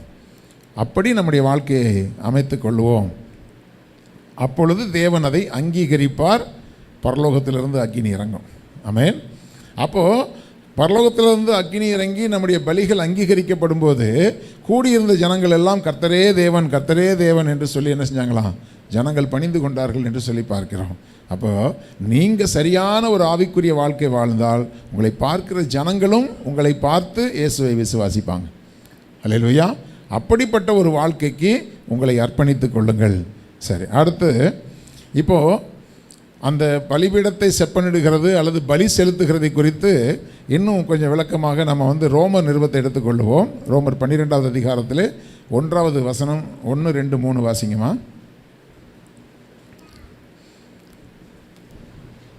அப்படி இருக்க சகோதரரே, நீங்கள் உங்கள் சரீரங்களை பரிசுத்தமும் தேவனுக்கு பிரியமுமான ஜீவ பலியாக ஒப்பு கொடுக்க வேண்டும் என்று தேவனுடைய இரக்கங்களை முன்னிட்டு உங்களை வேண்டிக் கொள்ளுகிறேன். இது போதும். அதாவது அப்படி இருக்க சகோதரரே, உங்கள் சரீரங்களை பரிசுத்தமும் தேவனுக்கு பிரியமுமான ஜீவ பலியாக ஒப்பு கொடுக்க வேண்டும். அப்போது பலிபீடம் என்பது ஜெப நிலை. பலி செலுத்துவது என்ன? உங்கள் சரீரங்களை. அல்லேலூயா. நாம் பொதுவாக என்ன செய்வோம்? நான் என் உள்ளத்தை ஏசப்பாக்கிட்ட கொடுத்துட்டேன். நீங்கள் உள்ளத்தை ஏசப்பாட்ட கொடுத்தீங்களா இல்லை வேறு யார்கிட்ட கொடுத்தீங்கன்னு யாருக்கு தெரியும்? தெரியுமா? சொல்லுவாங்க, என் வாழ்க்கையெல்லாம் இல்லை, ஆசையெல்லாம் பாட்டை பாடலாம். ஆசை எங்கே இருக்குது? அது யாராலையும் பார்க்க முடியாது. அவர் என்ன சொல்கிறாரு? இந்த மூட்டைக்குள்ளே தானே அதெல்லாம் இருக்குது, மூட்டையே கொடுத்துருன்றார் அவர். அல்லேலூயா. இதுக்குள்ளே தான் நீ சொல்கிற ஆவி, ஆத்துமா, உன் ஆசை, உன்னுடைய விருப்பம், உன்னுடைய ஏக்கம் எல்லாம் இங்கே தான் உள்ளே இருக்குது. மொத்த பேக்கேஜையும் எனக்கு கொடுத்துருன்றார். சரீரத்தை, உங்களுடைய சரீரங்களை பரிசுத்தமும் தேவனுக்கு பிரியமுமான ஜீவ பலியாக ஒப்பு கொடுக்க வேண்டும். அப்போது அதான் நான் அன்றைக்கே சொன்னேன், அதாவது நம்முடைய அவர் வரும்போது ஆவி, ஆத்துமா, சரீரம் இம்மூன்றும் கரை திரைகள் இல்லாதவர்களை நம்ம அவருக்கு ஒப்பு கொடுக்கணும், ஒப்படைக்கணும். ஏன்னா அவர் தானே கொடுத்தார். அதை அவர் கொடுத்த அதை அவர்கிட்ட ஒப்படைக்கும்போது அதில் எந்த ஒரு டேமேஜும் ஆகிருக்கக்கூடாது. அப்போது அப்படிப்பட்டதான ஒரு ஜீவ பலியாக அவருக்கு நம்ம ஒப்பு கொடுப்பதற்கு நம்முடைய சரீரங்களையே நம்ம பரிசுத்தமாய் என்ன செய்ய வேண்டியிருக்குதான்? பாதுகாக்க வேண்டியிருக்குது. இது கொஞ்சம் வித்தியாசமாக இருக்குதுல்ல? ஆத்மாவை ஒப்பு கொடு, ஆவியை ஒப்பு கொடுங்கிறதெல்லாம் வேறு. ஏன்னா இன்னொரு இடத்துல சொல்லப்பட்டிருக்கிற ஒரு இதே ரோமரில் தான் நினைக்கிறேன், முன்பு உங்களுடைய சரீரங்களை அசுத்தத்துக்கு ஒப்பு கொடுத்திருந்தீர்கள், இப்பொழுது உங்களுடைய சரீரங்களை தேவனுக்கென்று பரிசுத்தமாக என்ன செய்யுங்க, பரிசுத்தத்துக்கென்று நீங்கள் ஒப்பு கொடுக்கணும். ரட்சிக்கப்படுறதுக்கு முன்னாடி நம்ம பாவத்துக்கு நம்முடைய சரீரத்தை ஒப்பு கொடுத்துருந்தோம்.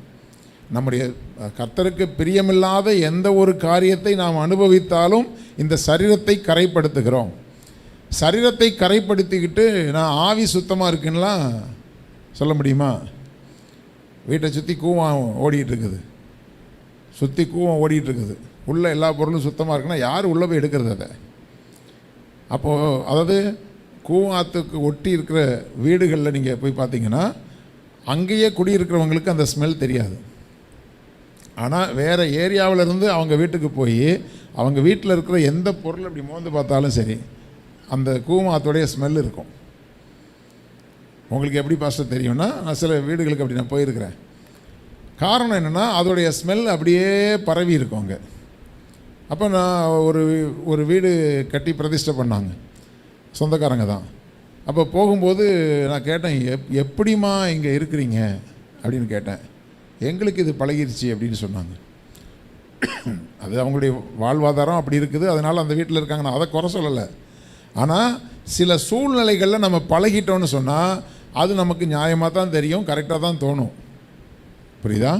பாவத்திலேயே பழகினவங்களுக்கு இதில் என்ன இருக்குது, இதெல்லாம் பெருசாக சொல்கிறாரு.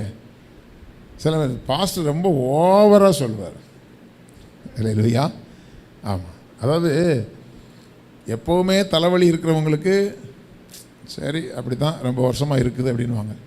எப்போவாவது தலைவலி வர்றவங்களுக்கு ஐயோ என்னப்பா இப்படி தலைவலிக்குது அப்படின்வோம். ஆனால் சில பேர் காலமெல்லாம் அந்த தலைவலியை அனுபவிச்சுட்டு இருக்கிறவங்களாம் இருக்கிறாங்க.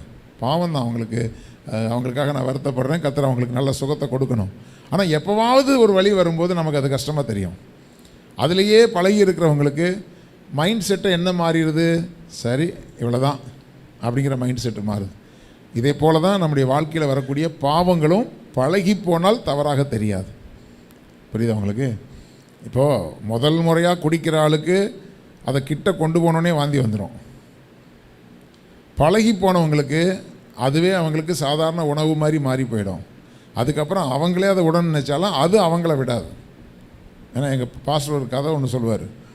கேரளாவில் ஒரு ஆற்றுல அடிக்கடி தண்ணி போகுமா.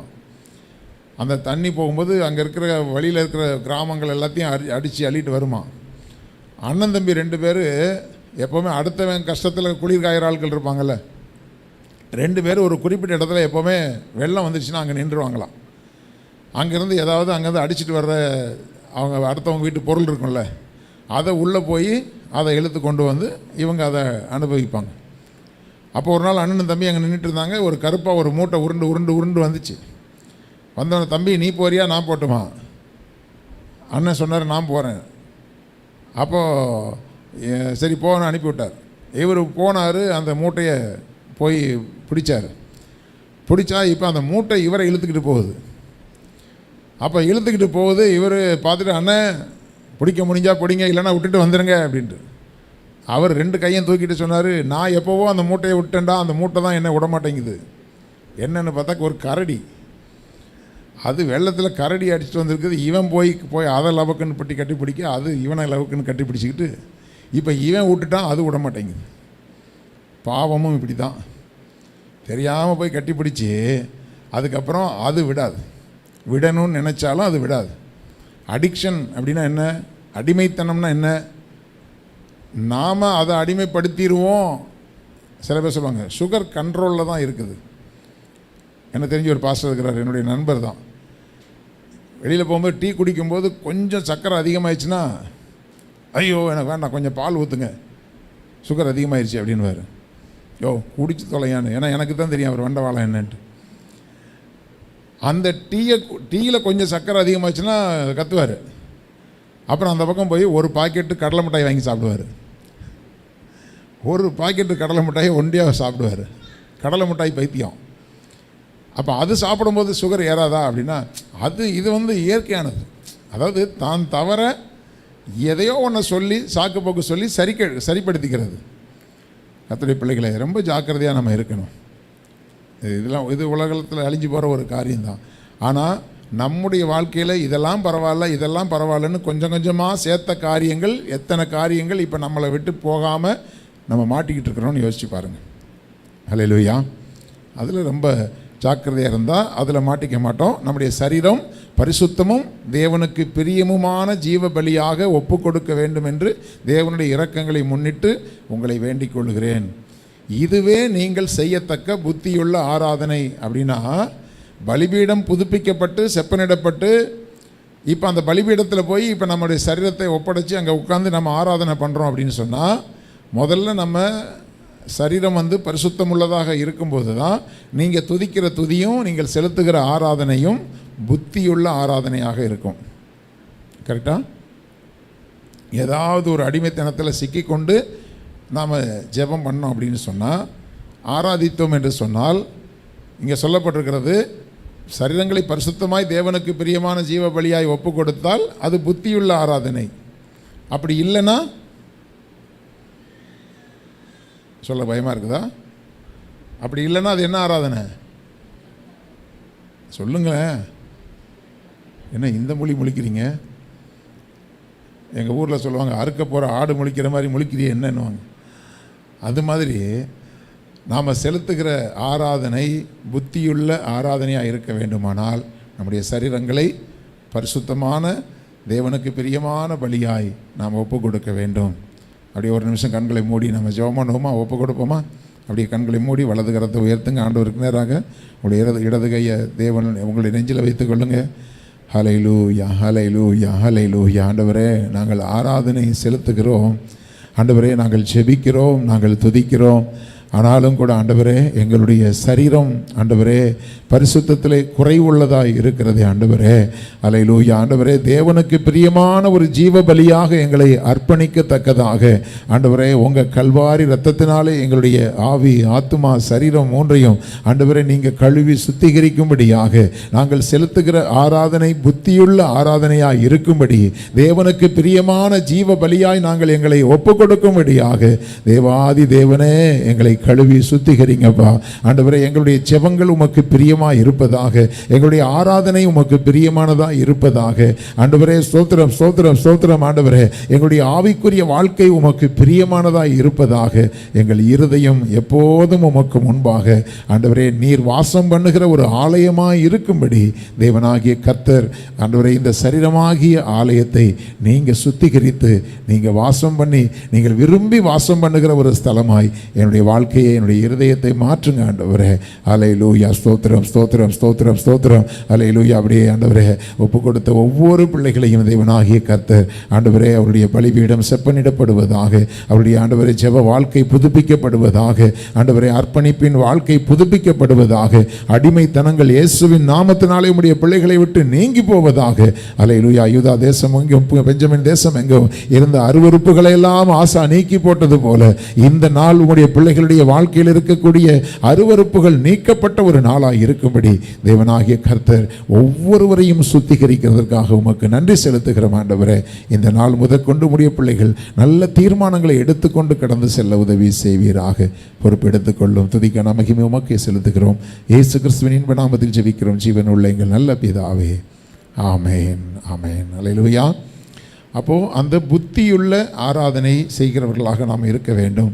அப்போ புத்தியுள்ள ஆராதனைனா அடுத்த வசனம் சொல்லுகிறது, நீங்கள் இந்த பிரபஞ்சத்துக்கு ஒத்த வேஷம் தெரியாமலும் தேவனுடைய நன்மையும் பிரியமும் பரிபூரணமான சித்தம் என்னதென்று பகுத்து அறியத்தக்கதாக உங்கள் மனம் புதிதாகிறதுனாலே மறுரூபமாகுங்கள். ஹல்லேலூயா. இது பைபிள் ஸ்டடியில் ஏற்கனவே ரொம்ப நாளைக்கு முன்னாடி தியானித்த ஒரு வசனம் தான். ஏன்னா ரோமர் நிருபத்தை தான் நம்ம தியானித்து கொண்டிருக்கிறோம். நீங்கள் நிருபங்களை குறித்து நன்றாய் ஒரு தியானத்துக்குள்ளே வருகிறதுக்கு தான் பைபிள் ஸ்டடிக்கு கண்டிப்பாக வாங்கன்னு சொல்கிறோம். அப்போது இந்த புத்தியுள்ள ஆராதனை செலுத்துகிறவர்களுக்கு எப்படிப்பட்ட ஒரு வாழ்க்கை இருக்குன்னா, இந்த பிரபஞ்சத்துக்கு ஒத்த வேஷம் தெரியாமல், அநேக நேரங்களில் இந்த பிரபஞ்சம் என்றால் இந்த உலகம், இந்த உலகத்துக்கு ஒத்த வேஷம். இந்த உலகத்தில் 4 பேர் எப்படி இருக்காங்களோ அவங்களுக்காக அவங்கள பிரியப்படுத்துறதுக்காக ஒரு வாழ்க்கை. ஒரு கல்லூரியில் படிக்கிற பிள்ளைகளுக்கு நான் சொல்கிறேன், அல்லது பள்ளியில் படிக்கிற பிள்ளைகளுக்கு சொல்கிறேன், அங்கே இருக்கிற பிள்ளைகள் வித்தியாசமாக இருப்பாங்க. உலகத்தின் பிள்ளைகள் வித்தியாசமாக இருப்பாங்க. நீங்கள் அவங்களோட உங்கள் வாழ்க்கையை கம்பேர் பண்ணாதீங்க. அவங்களாம் இப்படி இருக்காங்களே அப்படின்னு கம்பேர் பண்ணாதீங்க. நீங்கள் அதாவது அவங்களுக்கு இருக்கிற நன்மைகள் அது அழிந்து போகக்கூடியது என்றும் உங்களுக்குள் இருக்கிற ரட்சிப்பு விலையேற பெற்றது என்பதையும் நீங்கள் அறிஞ்சிருக்கணும். ஹல்லேலூயா. அநேக நேரங்களில் கர்த்தருடைய பிள்ளைகள் உலகத்தில் அவங்களாம் இப்படி இருக்காங்களேன்னு அவங்களோட கம்பேர் பண்ணி பார்த்து நம்மை தாழ்வாக எண்ணுகிறோம். புரியுதா? ஆனால் அவர்களை பார்க்கிலும் தேவனுக்கு பிரியமானவர்கள் நம்ம தான். அவர்களை பார்க்கிலும் தேவனுடைய பார்வையில் விலையேற பெற்றவர்கள் நாம தான். அவர்களை பார்க்கிலும் மதிப்பு மிக்கவர்கள் நாம தான். இதை எத்தனை பேர் ஒத்துக்கிறீங்க? ஹல்லேலூயா. அப்போ பாஸ்டர், அவங்களுக்கு இருக்கிற ஆஸ்திகள் அந்தஸ்துகள்லாம் எங்களுக்கு இல்லையே, இல்லாததுக்காக ஸ்தோத்திரம் பண்ணுங்க. ஹல்லேலூயா. நீங்கள் பைபிளில் எல்லா ராஜாக்களையும் பாருங்கள். ஆரம்பத்தில் அப்படியே கர்த்தருக்கு பிரியமாக நடந்து அவங்களுக்கு ஐஸ்வர்யமும் கனமும் வருந்த பொழுது, அல்லது அவங்களுக்கு ஆஸ்தி அந்தஸ்துகள் பெருகும்போது, அவங்களுக்கு செல்வாக்குகள் வரும் பொழுது கர்த்தருக்கு பிரியமில்லாத காரியங்களை செய்து கர்த்தருடைய கோபத்துக்கு உள்ளாகி சபிக்கப்பட்டவர்களாகி மாறி அப்படி போனவங்களை தான் நம்ம பார்க்குறோம். ஹல்லேலூயா. நான் பல நாட்கள் நான் ரட்சிக்கப்பட்டதே பயங்கரமான தரித்திரத்தோட உச்சக்கட்டத்தில் ரட்சிக்கப்பட்டேன். நான் அடிக்கடி ஜெபத்தில் சொல்கிற காரியம், ஆண்டவரே நீர் எனக்கு தந்த தரித்திரத்துக்காக ஸ்தோத்திரம். ஹல்லேலூயா. தரித்திரத்துக்காக ஸ்தோத்திரம். எனக்கு மட்டும் வசதி வந்துருந்துச்சுன்னா யார் இயேசு கிறிஸ்துன்னு கேட்டிருப்பேன். ஹல்லேலூயா. எனக்கு அப்படிப்பட்ட ஐஸ்வர்யத்தை தேவன் கொடுக்காததற்காக கர்த்தருக்கு ஸ்தோத்திரம். அன்றன்றைக்கு உள்ள படியை அளந்து கொடுத்துட்ருக்கிறாரா, அதுக்காக ஸ்தோத்திரம் பண்ணுங்க. ஒருவேளை கர்த்தர் உங்களுக்கு உயர்வுகளை கொடுத்தா ஜெபம் பண்ணிகிட்டே இருங்க, ஆண்டவரே ஒருவேளை ஒரு உயர்வு வந்தாலும் நான் தாழ்மையை விட்டுறக்கூடாது. ஹல்லேலூயா. அந்த தாழ்மையை மட்டும் நான் விட்டுறக்கூடாது. நான் பழகுகிற சில பேர் நான் பார்த்துருக்கேன். இப்போ நான் போனோன்னே எனக்கு ஒரு முக்கியத்துவம் கொடுப்பாங்க. ஆனால் அவங்க எங்கேயோ ஒரு பெரிய லெவலில் இருப்பாங்க. ஆனால் யோசித்து பார்த்தா இவங்கெல்லாம் நமக்கு ஒரு முக்கியத்துவம் கொடுக்கணும்னு என்ன இருக்குது அப்படின்னு யோசித்து பார்ப்பேன். ஒரு கர்த்தருடைய ஊழியக்காரனுக்கு நம்ம கொடுக்க வேண்டிய முக்கியத்துவத்தை கொடுக்கணும்னு சொல்லி அவங்க பெரிய கோடீஸ்வரங்களாக இருப்பாங்க. இப்போ ஸ்டெல்லாவுடைய சர்ச்சுக்கு கட்டிகிட்டு இருக்கிறாங்க. ஒரு ட்ரஸ்ட் மூலமாக அதை நடத்திக்கிட்டு இருக்கிறாங்க. அது ஒரு பெரிய கோடீஸ்வரன்.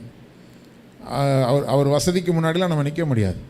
ஆனால் அந்த ட்ரஸ்ட்டு சம்மந்தப்பட்ட வேலைகளுக்கு சில நேரத்தில் என்னை வர சொல்லியிருப்பார். நான் போய் வெளியில் வெயிட் பண்ணுவேன், சோஃபாவில் உட்காந்துருப்பேன். நான் வந்திருக்கிறேன்னு தெரிஞ்சோடனே அவர் பெரிய பிஸ்னஸ்மேன், பாஸ்டர் வந்திருக்காரா உள்ளே வர சொல்லுங்கள் அப்படின்னு நம்மளை வெயிட் பண்ண வைக்கணும்னு நினைக்க மாட்டார். நான் சொல்லுவேன், பிரதர் நீங்கள் பிஸியாக இருப்பீங்க, நீங்கள் வேலையை முடிங்க, எனக்கு அவசரம் இல்லை, நான் ஃப்ரீயாக தான் வந்திருக்கிறேன் அப்படின்னு சொன்னால் கூட சரி. இல்லை ஊழியக்காரங்களை வெயிட் பண்ண வைக்கக்கூடாது. எனக்கு அது ஆச்சரியமாக இருக்கும். அதாவது பெரிய BMW கார் வச்சுருக்காரு. அல்லேலூயா. ஆமாம், அவர் கார் நிறுத்துறதுக்கு எக்கச்சக்கமான இடம் வச்சுருக்கிறார். அவங்க வீட்டுக்குள்ளே கூப்பிட்டு போனார். ஆண்டவருடைய பிள்ளைகள் தான் வீட்டுக்கு வாடகைக்கு வரணும்னு சொல்லி பார்த்தா 4 பெட்ரூம் வீடு. நமக்கு ஒரு பெட்ரூமை கொடுத்தாலே அதுக்குள்ளேயே நம்ம கிச்சன் பாத்ரூம் பெட்ரூம் எல்லாம் வச்சுக்கலாம். அவ்வளோ பெருசாக இருக்குது. அவ்வளோ வசதி இருந்தாலும் ஆண்டவருடைய பிள்ளைகள் தான் வரணும் உள்ள. வேறு எந்த ஒரு ஆராதனையும் என் வீட்டுக்கு நடக்கக்கூடாதுன்னு வீட்டை காலியாகவே போட்டு வச்சுருக்குறாங்க. அது விட்டால் அது எவ்வளோ வாடகைன்னு கேட்டால் 35,000 வாடகைன்றாங்க. இல்லையா? நமக்கு 35,000 மாத வருமானமே கிடையாது. ஆனால் வாடகை 35,000 கொடுக்குற ஆள் எப்படிப்பட்ட ஆள் இருக்கணும்? அப்போ எவ்வளோ உயர்த்தப்பட்டாலும் பாருங்கள், அவங்க கிராமங்களில் போய் சபைகளை ஸ்தாபிக்கணும், அதுதான் அவங்களுடைய மைண்டில் இருக்குது. ஹல்லேலூயா. வர்ற வருமானங்களெல்லாம் கிராமங்களுக்காக. அதாவது கிறிஸ்டியன் வில்லேஜ் சர்ச் மினிஸ்ட்ரி, அதான் CVCM அப்படின்னு சொல்லி வச்சுருப்பாங்க. கிராமங்களை ஃபோக்கஸ் பண்ணுவாங்க. சிட்டிக்குள்ள உள்ள சபைகளுக்கு அவங்க எதுவும் பண்ண மாட்டாங்க, கிராமங்களை ஃபோக்கஸ் பண்ணுவாங்க. அதே சமயத்தில் ஊழியக்காரங்களை அப்படி கனப்படுத்துகிறாங்க. அப்போ அவங்கள கர்த்தர் பக்குவப்படுத்தி அழகாக கொண்டு வந்திருக்கார். கிராமங்களில் சில இடங்களில் நான் பார்த்துருக்கேன், அவங்களே களத்தில் இறங்கி சில வேலைகளை செய்வாங்க. இப்போ நமக்கெல்லாம் எனக்கெல்லாம் உண்மையாகவே காற்று சரியாக வரலன்னா எனக்கு ஒரு மாதிரி ஆகிடும். எனக்கு என் உடம்பு எவ்வளோ ஹீட்டானது உங்களை யாருக்குமே தெரியாது. அப்படி கண்ணிலேயே அனல் பறக்கும் எனக்கு, அவ்வளோ ஹீட் பாடி எனக்கு. அதனால் கொஞ்சமாவது ஃபேன் காற்றுக்கு கீழே நிற்கணும்னு நினைப்பேன். ஆனால் அவங்க எப்போவுமே ஏசியில் இருக்கிறவங்க தான். ஆனால் வெட்ட வெயிலில் நின்று அந்த காரியங்கள்லாம் நின்று செய்வாங்க. எதுக்குன்னா கர்த்தருக்காக. ஹல்லேலூயா. ஒருவேளை உங்களுக்கு வசதி வரணும்னு நீங்கள் ஜெபம் பண்ணிங்கன்னா, எந்த நிலைமையிலையும் ஆண்டவரே எனக்கு கொஞ்சம் மண்டக்கணம் வந்துடக்கூடாதுன்னு ஜெபம் பண்ணிக்கிட்டு ஆசீர்வாதத்தை கேளுங்க. நிறைய பேருக்கு ஆசீர்வாதம் தான் அவங்களுக்கு சோதனையாகவே மாறி போயிடுச்சு. ஹல்லேலூயா. சரி, அப்போது நம்ம இந்த உலகத்தில் உள்ளவர்களோடு உங்களை ஒப்பிட்டு பார்த்தீங்கன்னா, உலகத்துக்கு ஒத்த வேஷம் நீங்கள் தரிக்க ஆரம்பிச்சிருவீங்க. அந்த உலகத்துக்கு ஒத்த வேஷம் மனுஷரை பிரியப்படுத்துறது, பணக்காரங்களை பிரியப்படுத்துறது, சொந்தக்காரங்களை பிரியப்படுத்துறது. நீங்கள் எதை செஞ்சாலும் கர்த்தருக்கு பிரியமானதை செய்கிறீங்களாங்கிறத பார்க்கணும். ஒரு திருமண காரியத்துக்கு போகிறீங்களா, வர்றவங்களை திருப்திப்படுத்துகிற மாதிரி உங்களுடைய ஆடை அலங்காரம் இருக்கக்கூடாது. தேவ பக்தி உள்ளவர்களுக்கு உரிய அந்த ஆடை அலங்காரம் தான் உங்களுக்கு இருக்கணும். அவங்க அள்ளி போட்டு வந்திருக்காங்க, நானும் போய் அள்ளி போட்டுட்டு போகிறேன். ஒன்றுமே இல்லைனாலும் கவரிங்க வாங்கியாவது மாட்டிட்டு போகிறேன். என்னத்துக்கு இந்த போலியான ஒரு வாழ்க்கை? அதான் சொன்னேன், விக்கிரக ஆராதனைன்னா என்னென்னா, உயிரற்ற தங்கத்துக்கு ஒரு உயிர் இருக்கிறதாகவும் அதுக்கு ஒரு மதிப்பு இருக்கிறதாகவும் அதன் மூலமாக உங்களுக்கு ஒரு மதிப்பு வருதுன்னு நினைக்கிறீங்க பாருங்கள், உங்களுக்கு தான். அல்லேலூயா. தயவு செஞ்சு அதை என்ன செய்யாதீங்க, அப்படிப்பட்ட மாயையான காரியங்கள் மேலே மதிப்பு கொடுக்காதீங்க. அது உயிரற்றது தான். உயிரற்ற ஒன்றுக்கு ஒரு மரியாதை இருக்குதுன்னு நீங்கள் நினச்சிங்கன்னா அதுதான் விக்கிரக ஆராதனை. விக்கிரகனா என்ன? ஒரு சிலையை கொண்டு வைக்கிறாங்க, அந்த சிலையில் ஏதோ பவர் இருக்குதுன்னு நினைக்கிறாங்க. அதே போல் நீங்கள் உயிரற்ற ஒரு பொருள், அமெரிக்காக்காரன் அதுக்கு எல்லோ மெட்டல்னு வச்சுருக்கான், மஞ்சள் உலோகம் இல்லையா, அலுமினியத்துக்கு வெள்ளை உலோகம் ஒரு பேர் வச்சுருப்பான் அவன். நம்ம தான் அதுக்கு தங்கம் இல்லையா? அப்போ தங்கம்னு அதுக்கு ஒரு பேரை வச்சு அதை நம்ம உயர்த்துகிறோம். அது இல்லாமல் நம்ம ஒரு கல்யாணத்துக்கு போகிறது கிடையாது. அது இல்லாமல் போனால் மரியாதை இல்லைன்னு நினைக்கிறோம். ஒரு உயிரற்ற பொருளுக்குனால உங்களுக்கு ஒரு மரியாதை வந்தால் அந்த மரியாதை என்னத்துக்கு? நீங்கள் போட வேண்டாம்னு சொல்லலை, இருக்கிறத போட்டு போங்க. டெக்கரேட் பண்ணி அப்படியே அலங்காரமாக போட்டு போகணுன்னு நினைக்காதீங்க. தேவ பிள்ளைகள் நீங்கள் தான் அதுக்கு வேல்யூ ஏற்றி விட்டுருவீங்க. புரியுதா? ஆடி மாதம் அவன் கல்யாணம் வைக்க மாட்டான், நம்மளை வைக்கக்கூடாதுன்னு சொல்லுவான். அவன் ஆடி மாதம் ஆடி தள்ளுபடிலாம் போட்டு எல்லாத்தையும் கம்மி விலைக்கு வச்சுட்டு அவன் வாங்கி அனுபவிச்சுட்டு போயிடுவான். இப்படி தயவு செய்து கர்த்தருடைய பிள்ளைகள் இல்லாமல் போகும் பொருள் மேலே கண்ணை வச்சு உலகத்தோடு ஒத்த வேஷம் தரித்து அவைகளோடு கூட ஒன்றி வாழுகிற ஒரு வாழ்க்கைக்கு போகாதீங்க. உலகத்தான் செய்கிற மாதிரிலாம் நான் செய்வேன்னு நினைக்காதீங்க. அவங்களாம் ஜாலியாக இருக்கிறாங்கன்னு அவங்கள பார்த்துட்டு நீங்களும் ஜாலியாக இருக்கணும்னு நினைக்காதீங்க. என் வாழ்க்கை, என் தேவன் எனக்கு நியமித்து கொடுத்த இந்த வாழ்க்கையில் நான் இப்படி தான் இருப்பேன். அல்லேலூயா. ஆமாம், முன்னாடியாவது நான் எல்லா ஃபங்க்ஷனுக்கும் சஃபாரி போட்டு போவேன். இப்போ அதுவும் வெறுத்து போச்சு. சாதாரணமாக பேண்ட் ஷர்ட்டு போட்டு வரேன். என்னை மதிக்கணுன்னா மதிச்சுக்கோ, மதிக்கலைன்னா என்னை விட்டுரு. அல்லேலூயா. ஆமாம், அதாவது பைபிள் கூட காஸ்ட்லியான பைபிள் பொதுவாக கொண்டு போகிறாங்க. ஒன்று அதுக்கு ஒரு 1500 2000 செலவு பண்ணி வாங்கக்கூடிய சூழ்நிலை நமக்கு இல்லைங்கிறது ஒரு பக்கம் இருந்தாலும், நான் வச்சுருக்கிற பைபிளில் தான் நான் நிறைய நோட்ஸ் எடுத்து வச்சுருக்கிறேன். அல்லேலூயா. என்னை பொறுத்த வரைக்கும் நான் வச்சுருக்கிற பைபிள் தான் காஸ்ட்லி பைபிள். சத்தமாக ராமன் சொல்லுங்களேன். ஆமாம், சில பேருடைய பைபிள் வாங்கின அன்னைக்கு ஓப்பன் பண்ணி பார்த்தது தான். பாஸ்டர் திடீர்னு ஒரு வசனத்தை எடுத்து வாசினா அப்புறம்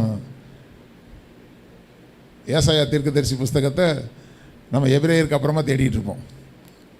இருந்தாலும் இருக்கும் அப்படின்னு நினச்சிக்கிட்டு அப்படி தான் நம்ம லட்சணம் இருக்குது. தேவ பிள்ளைகளை, உங்கள் கான்சன்ட்ரேஷன் எல்லாம் வேதத்தில் செலுத்துங்க. வேத வசனங்களை ஆராய்ந்து பாருங்கள். அப்போ உலகத்தோடு ஒத்த வேஷம் தரிக்கவே மாட்டீங்க. அல்லேலூயா. ஆமாம், உலகத்திலும் உலகத்தில் உள்ளவைகளிலும் அன்பு கூறாதிருங்கள். உலக சிநேகம் தேவனுக்கு விரோதமான பகை. அல்லேலூயா. ஆமாம், அப்போ உலகத்தையும் திருப்திப்படுத்தி தேவனையும் நாம் திருப்திப்படுத்த முடியாது.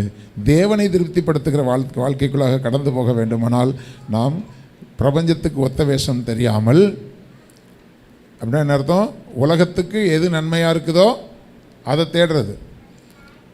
அடுத்த வசனம் என்ன சொல்லுது? அடுத்த வார்த்தை, உலகத்துக்கு பிரபஞ்சத்துக்கு ஒத்த வேஷம் தெரியாமல் தேவனுடைய நன்மையும் பிரியமும் பரிபூர்ணமான சித்தம் இன்னதென்று பகுத்து அறிதல். அப்படின்னா என்ன அர்த்தம்? வேறு பிரித்து பார்க்கறது. இது சரியா, இது சரியா, உலகத்தோட ஒத்த வேஷம் தரிக்கிறது சரியா, அல்லது தேவனுக்கு பிரியமானது செய்கிறது சரியா? இதை பகுத்து அறியத்தக்கதாக உங்கள் மனம் புதிதாக வேண்டும். புரியுதா? இப்போது என் மகளுக்கு வந்து உப்புமானா பிடிக்கவே பிடிக்காது. என்னைக்காவது வீட்டில் உப்புமா கிண்டிட்டா உடனே அவள் இன்றைக்கி எனக்கு ஃபாஸ்டிங் அப்படின்ட்டுருவா. புரியுதா? ஆமாம், அவளுக்கு பிடிச்சதாக இருந்தால் அடித்து நொறுக்குவா, அவளுக்கு பிடிக்காததாக இருந்தால் உடனே சொல்லிடுவா இன்றைக்கி எனக்கு நான் ஃபாஸ்டிங், நான் சாப்பிடலன்றுவா. இப்போது ஒரு காலத்தில் நானும் என்னுடைய ரொம்ப சின்ன வயசுலலாம் டீனேஜ்லலாம் எனக்கு உப்புமா பிடிக்கவே பிடிக்காது. கல்யாணம் ஆகி கஷ்டமான பாதையில் கடந்து போனதுக்கு பிறகு உப்புமாவும் ஒரு உணவு தான் அப்படின்னு என் மைண்ட் செட்டை மாற்றின பிறகு இப்போ எனக்கு உப்புமா டேஸ்ட்டாக தெரியுது. மனம் புதிதாகிறதுனாலே நம்ம மறுரூபம் ஆகிட்டோன்னா நமக்கு எதை கஷ்டம்னு நினச்சோமோ அது நமக்கு நார்மலாக ஆகிடும். அப்போது ஆவிக்குரிய வாழ்க்கை தான் சிறந்தது அப்படிங்கிற மனம் புதிதாகிருச்சுன்னா அதுதான் பெஸ்ட்டு. நீ என்ன வேணாலும் நினச்சிக்க என்னை பற்றி. ஹல்லேலூயா. ஒரு காலத்தில் பைபிளை மூடி மூடி வச்சு நான் வந்து சர்ச்சைக்கு கொண்டு போவேன், யாராவது பார்த்து ஏதோ சொல்லிடுவாங்களோ அப்படின்னு இருக்கும். இன்னொரு காரியம், சொந்த பந்தங்கள் கல்யாணத்துக்கெலாம் போகும்பொழுது எல்லாரும் கிண்டல் பண்ணுவாங்க, நக்கல் பண்ணுவாங்க, அதனால் அவங்க கிட்ட போய் உட்காரவே மாட்டேன். அதுக்கு பிறகு பார்த்தேன், நீ என்ன வேணாலும் நினச்சிட்டு போ, நான் அங்கே தான் உட்காருவேன்.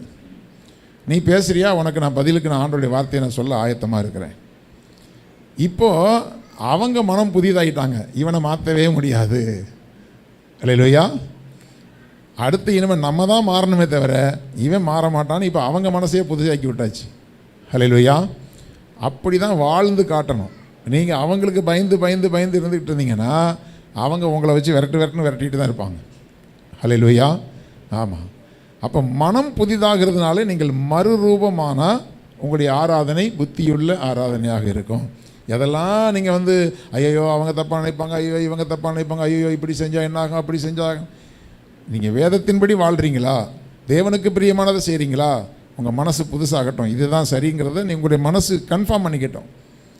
அப்பொழுது மறுரூபமாவீர்கள். கடைசியாக, அல்லாமலும் எனக்கு அருளப்பட்ட கிருபையினாலே நான் சொல்லுகிறதாவது, உங்களில் எவனாகிலும் தன்னை குறித்து எண்ண வேண்டியதற்கு மிஞ்சி எண்ணாமல் அவனவனுக்கு தேவன் பகிர்ந்த விசுவாச அளவின்படியே தெளிந்த எண்ணம் உள்ளவர்களாக வேண்டும். கடைசியாக உங்களுடைய பலிபீடத்தில் வைக்கப்பட வேண்டியது என்ன அப்படின்னா, எண்ண வேண்டியதுக்கு மிஞ்சி எண்ணிட்டு, புரியுதா? அப்படின்னா என்ன அர்த்தம்னா, பெருமை, மேட்டுமையானது. என்ன மாதிரி யாரும் கிடையாது, என் அளவுக்கு யாருமே கிடையாது. சில பேர், அதாவது ஒருத்தர் வந்து ஆராதனை நடத்துறதுக்கு வந்தார் ரொம்ப நாளைக்கு முன்னாடி. அவர் பாடுறது வேறு மாதிரி இருக்குது. அவர் மனசில் என்ன நினச்சிருக்காருன்னா, அவர் டிஜிஎஸ் தினகரன் ஐயா மாதிரியே பாடுற மாதிரி அவர் நினச்சிக்கிட்டு இருக்கார்.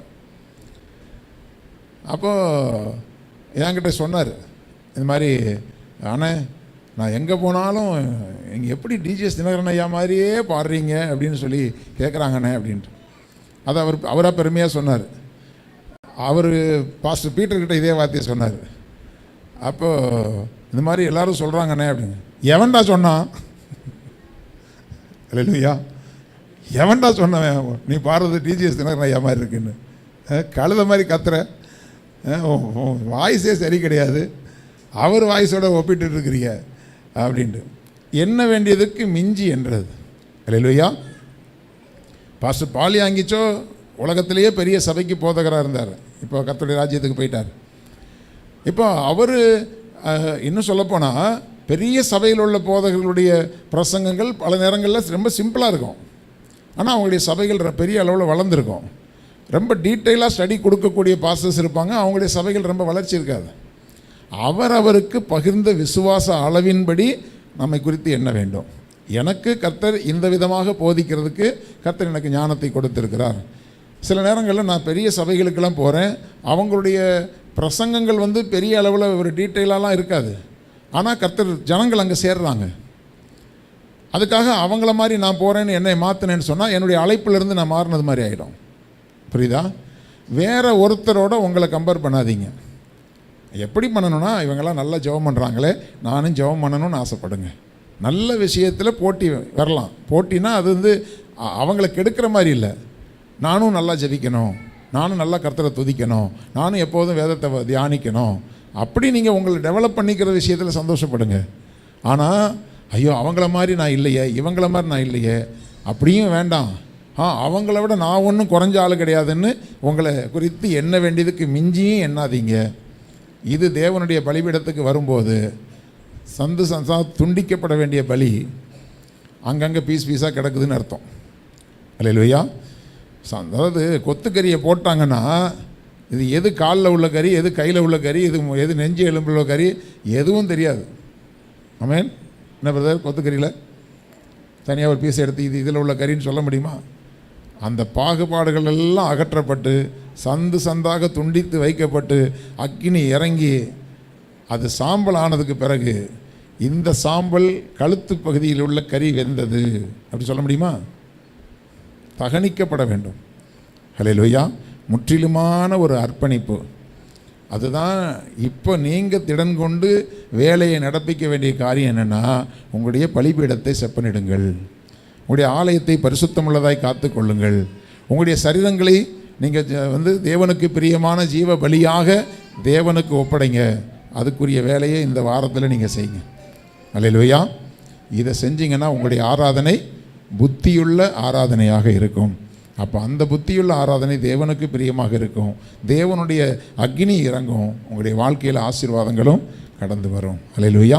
அப்படியே நம்ம ஒரு நிமிஷம் எழுந்து நிற்கலாம். ஹல்லேலூயா, ஹல்லேலூயா, ஹல்லேலூயா, ஹல்லேலூயா. ஸ்தோத்திரம், ஸ்தோத்திரம், ஸ்தோத்திரம், ஸ்தோத்திரம். முழுமையாய் அவருக்கென்று அர்ப்பணித்த ஆண்டவரே, ஆசையெல்லாம் நீங்கள் தான் ஆண்டவரே, என் தேவையெல்லாம் நீங்கள் தான் ஆண்டவரே. தேவ சமூகத்தில் அப்படியே ஒப்பு கொடுப்போமா? ஹல்லேலூயா, ஹல்லேலூயா, ஹல்லேலூயா. உம்மை அல்லாமல் எனக்கு யாருண்டு, உம்மை தவிர விருப்பம் எது உண்டு,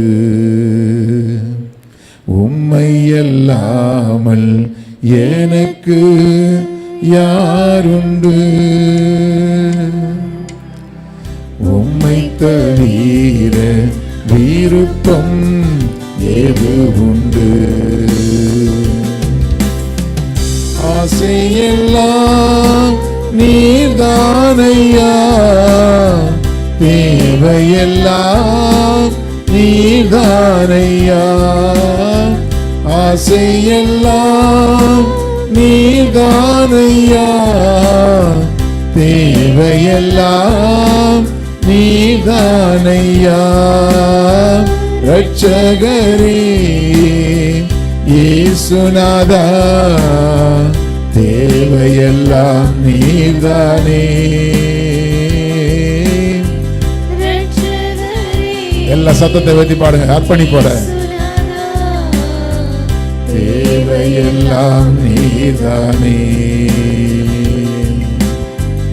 உம்மோடு வாழ்வது என் பாக்கியம், நீரே எனது உயிர் துடிப்பு. எல்லாரும் ஒப்பு கொடுத்து. உம்மோடு வாழ்வது என் பாக்கியம், நீரே எனது உயிர் துடிப்பு. உமது விருப்பம் போல் நடத்துகிறீர், முடிவிலே மகிமையில் ஏற்றுக்கொள்வீர். ஆமென். ஆண்டவரே, எங்க விருப்பம் இல்லப்பா, விருப்பம் போல் நடத்துகிறீர், முடிவிலே மகிமையில் ஏற்றுக்கொள்வீர். ஆசையெல்லாம் நீர்தானையா, தேவையெல்லாம். எல்லாம் முழு பலத்தோடு பாடுங்க. நீர்தானையா, ஆசையெல்லாம் நீர்தானையா, தேவையெல்லாம் நீர்தானையா. ரட்சகரே இயேசுநாதா, தேவையெல்லாம் நீர்தானே. நீங்க தான்ப்பா, எல்லாம் எங்களை தேவையெல்லாம் நீங்க தான் ஆண்டவரே. ரட்சகரே இயேசுநாதா, தேவையெல்லாம் நீதானே. உம்மை அல்லாமல் எனக்கு யாருண்டு, உம்மை தவிர விருப்பம் ஏது உண்டு.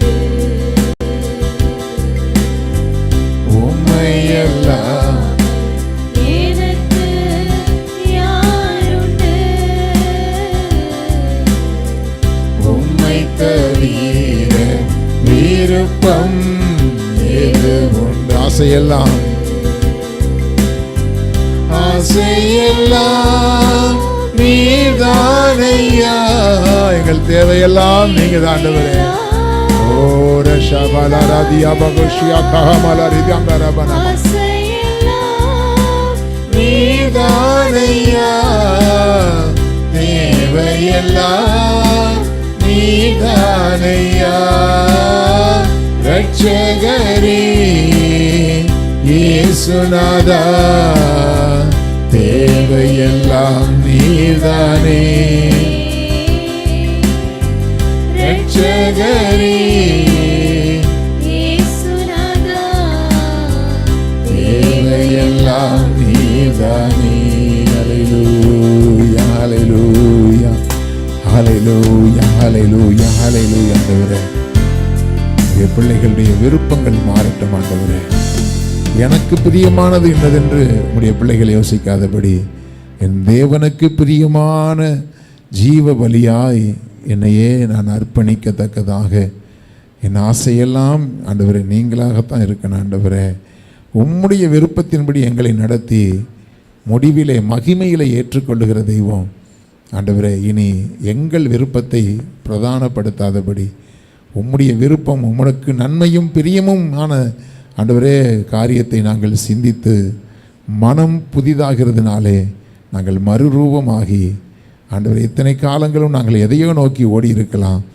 இனி வருகிற நாட்களிலே நாங்கள் உம்மையே நோக்கி ஓடி வரத்தக்கதாக உம்முடைய பலிபீடத்திலே ஆண்டவரே நாங்கள் சந்து சந்தாக துண்டித்து வைக்கப்பட்ட ஆண்டவரே ஒரு பலியாக பரலோகத்தின் அக்கினி இறங்கி இனி நாங்கள் அல்ல கிறிஸ்துவே எனக்குள் பிழைத்திருக்கிறார் என்று சொல்லக்கூடிய அளவுக்கு முழுமையான ஒரு அர்ப்பணிப்புள்ள ஒரு ஆவிக்குரிய வாழ்க்கை எங்கள் எல்லாருக்கும் கொடுங்கப்பா. எல்லாம் கரங்களை வைத்து கேளுங்க ஆண்டவரே. முழுமையான ஒரு அர்ப்பணிக்கப்பட்ட ஒரு வாழ்க்கை ஆண்டவரே.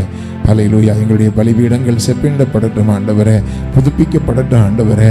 ஹல்லேலூயா ஹல்லேலூயா ஹல்லேலூயா. அப்போஸ்தலருடைய உபதேசங்களிலே எங்களுடைய வாழ்க்கை கட்டப்படட்டும் ஆண்டவரே. ஹல்லேலூயா ஹல்லேலூயா. ஸ்தோத்திரம் ஸ்தோத்திரம் ஸ்தோத்திரம் ஆண்டவரே. உம்மை துதிக்கிறோம் ஆண்டவரே. தேவனுக்கு நன்மையும் ஆண்டவரே பிரியமுமான ஆண்டவரே ஸ்தோத்திரம் ஸ்தோத்திரம். ஹல்லேலூயா. காரியம் என்னதென்று பகுத்தறியத்தக்கதாக எங்கள் மனம் புதிதாகட்டும். மறுரூபமாக்கப்பட்ட ஒரு வாழ்க்கை எங்களுக்கு தந்து நடத்துங்க. வந்திருக்கிற பிள்ளைகள் ஒவ்வொருவருக்கும் அப்படிப்பட்ட ஸ்லாக்கியத்தை தந்து உடைய பிள்ளைகளுடைய இருதயமாகிய ஆலயம் ஆண்டவரே செப்பனிடப்படட்டும். அதற்குள் இருக்கிற பலிபீடமாகிய ஜெப வாழ்க்கை புதுப்பிக்கப்படட்டும். ஹல்லேலூயா. கர்த்தருக்கு நன்மையாய் கர்த்தருக்கு செம்மையாய் உடைய பிள்ளைகள் வாழட்டும். உடைய பிள்ளைகளுக்கு அப்படிப்பட்ட ஒரு மாற்றத்தை ஆண்டவரே எங்கள் எல்லாருக்கும் நீங்கள் தந்து எங்களை வழிநடத்தும்படி ஒப்பு கொடுத்து செபிக்கிறோம். வந்திருக்கிற பிள்ளைகளுடைய தனிப்பட்ட வாழ்க்கை, குடும்ப வாழ்க்கை தேவன் ஆசீர்வதிங்க. பிள்ளைகளுடைய குடும்ப தேவைகளை எல்லாம் சந்திங்க. இந்த வாரத்திலும் உடைய பிள்ளைகளுடைய போக்குவரத்துகளை எல்லாம் தேவன் பாதுகாத்து கொள்ளுங்க. உடைய பிள்ளைகளுடைய வருமானங்களை தேவன் பெருக பண்ணுங்க. உடைய பிள்ளைகளுடைய கடன் பிரச்சனைகளை எல்லாம் தேவன் நீக்கி போடுங்க. உடைய பிள்ளைகளுக்கு தடைப்பட்ட காரியங்களை தேவனாகிய கர்த்தர் நீங்க வாய்க்க பண்ணி உடைய பிள்ளைகளுக்கு தேவனாகிய கர்த்தர் அற்புதமான புதிய காரியங்களை தேவன் ஆண்டவரே உடைய பிள்ளைகளுக்கு காண்பித்து அடைக்கப்பட்ட வாசல்கள் இயேசுவின் நாமத்தில் திறக்கப்படத்தக்கதாக தேவனுடைய கரம் உடைய பிள்ளைகளுக்கு அனுகூலமாய் நின்று பிள்ளைகளை ஆசீர்வதிக்கும்படி ஒப்பு கொடுத்து ஜெபிக்கிறேன். எல்லா தீங்குகளுக்கு விலக்கி பாதுகாத்துக் கொள்ளுங்க. 2 ஆராதனையை தேவன் ஆசீர்வதித்த கிருபைகளுக்காக ஸ்தோத்திரம். 2 ஆராதனையிலும் நீர் கொண்டு வந்த ஆத்துமாக்களுக்காக உமக்கு ஸ்தோத்திரம். தொடர்ந்து உடைய கிருபை தாங்கி நடத்தட்டும் தகப்பனே. துதிக்கான மகிமை எல்லாம் உமக்கே செலுத்துகிறோம். இயேசு கிறிஸ்துவின் இன்ப நாமத்தில் ஜெபிக்கிறோம் ஜீவனுள்ள எங்க நல்ல பிதாவே. என் ஆத்துமாவே கர்த்தரை ஸ்தோத்திரி. சத்தமா